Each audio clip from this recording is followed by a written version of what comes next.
Hi everybody, welcome back to my channel. Annamorfidis here with Many Hearts Counseling, and today's video we're going to talk about how to do the work. I know that I often talk about how the work is presented to us in the videos, and then this really valid and relevant question that I hear from the people that I work with is, okay, great, so I have encountered challenges and within situations or through people that are now showing me what my wounds are, and now how do I do the work? So I have been going through this book by Dr. Nicole LaPera. It's called How to Do the Work, because I have been trained in how to do the work, but it's also nice to read how other people sort of guide us to do the work that is written in a little bit more easier language to understand than perhaps, say, like a psychology book or a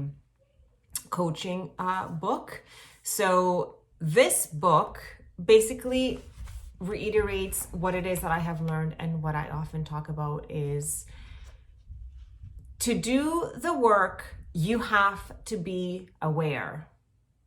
So awareness is the number one step in how to do the work that you need to get yourself out of the situations that seem to be a repeating cycle or a repeating pattern.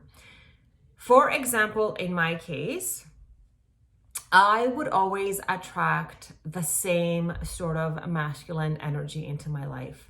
I would always attract a masculine energy that is emotionally unavailable and would eventually abandon me.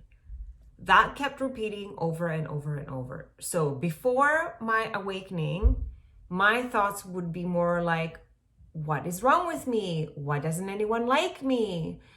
Why am I so unlovable? Why is this happening to me? Why can't anyone be with me? This is before I was aware that challenging people and or situations come into my life to show me what I need to heal from within. So awareness now made me ask different questions. And my questions were more along the lines now of, okay, I see a pattern here. I feel.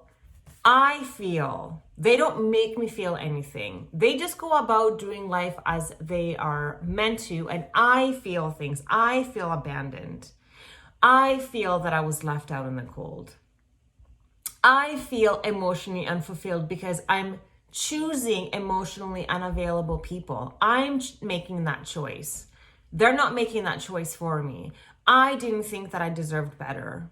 I didn't think that there was even anything different out there, because, to be honest, my last partner of 18 years, that's a long time, who doesn't do emotion, and I'm the complete opposite.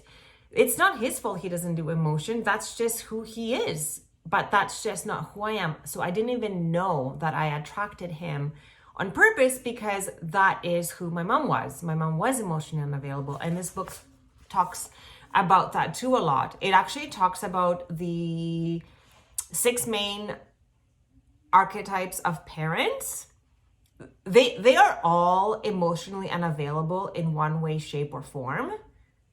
And whether or not they mean to, say your parent is emotionally unavailable because they are going through their own traumas and they have depression, or they're emotionally unavailable because they are a single parent and they're working around the clock, so they literally can't be there for you, or when they're home, they're just so tired.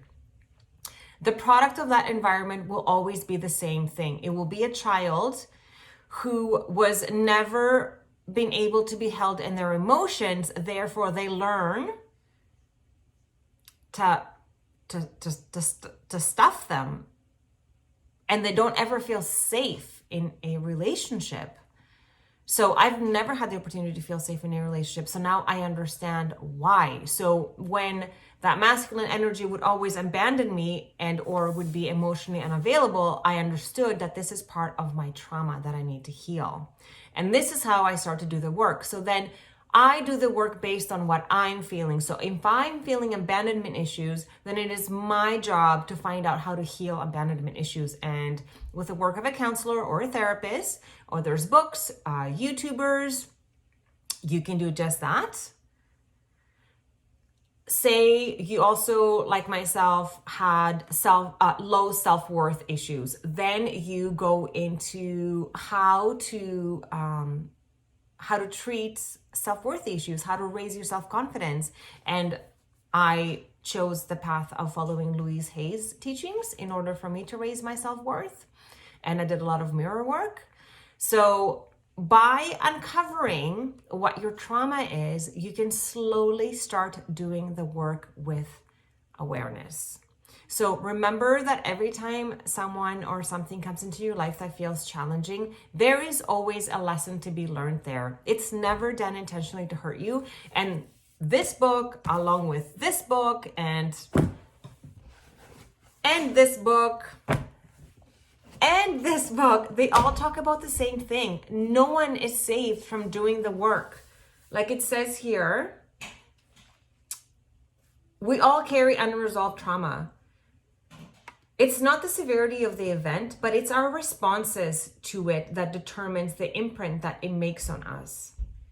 When we do the work of resolving our trauma, we become more resilient. In fact, those experiences can become catalysts for profound transformation. Yes, the experience of someone being a catalyst to you doing the work. And thank you to the masculine that brought me to my biggest one of them all, was my abandonment issues that I had in my anxious attachment. That was the only way that I could see that was somewhere deep rooted inside of me that I needed to heal. And then I could experience profound transformation and be someone who is the complete opposite of that. And not that I don't have tendencies, believe me, I still have tendencies to anxiously attach to people and or situations, but I'm accepting that part of myself. I will not judge it. I am not going to shame it. And if someone can be with it, great. And if someone cannot, that's okay too. But I am going to try to be myself, and I am going to try my best to see if that person or situation can work with me. And if it doesn't, that's okay, but I will give it my all. But then know why this is repeating itself, if it is repeating itself, right? So awareness is the number one step to do the work.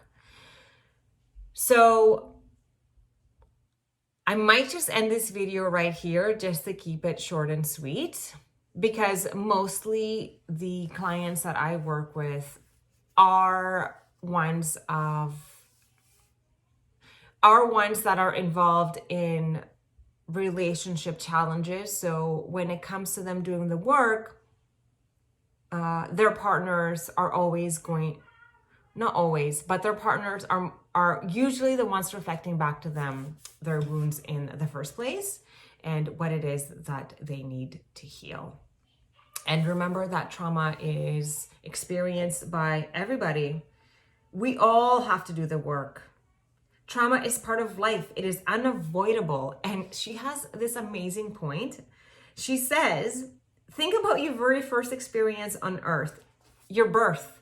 That was trauma. And you know what? Having given birth to 2 children, giving birth is traumatic. And I've had some friends that have lost children. I've had 3 friends within a year that lost children. You know, they gave birth to still children or lost a child inside their womb. One of my besties, she had to they used a vacuum to take out her child from her because it wouldn't come out. She was so traumatized. Another bestie of mine almost lost her life. She had internal bleeding and she's never going to be able to have a child ever again. And it goes on and on and on and on. So she's so right. Our very first experience of becoming human is actually quite traumatic for the mother and the child. And then it just keeps going from there. So don't feel like you're the only one. You are not the only one. We all go through trauma. We all have to do the work. We all ask the same question, why this, why me, why now? We all have regrets. So now with education, we can just learn to do different for ourselves. And with mirror work, we can just become the best version of ourselves that we are meant to be. And no matter what's happening in our lives, we can find the grace and the gratitude through it. And with that, I'm wishing you a graceful and day full of gratitude. And please do like my video if you like the content. Do subscribe if you haven't done so already in order to not miss any more of my videos, or if there's a topic that you want me to talk about, I would love to do so. And yes, remember that everything is always happening for you, not to you, and I will see you next time.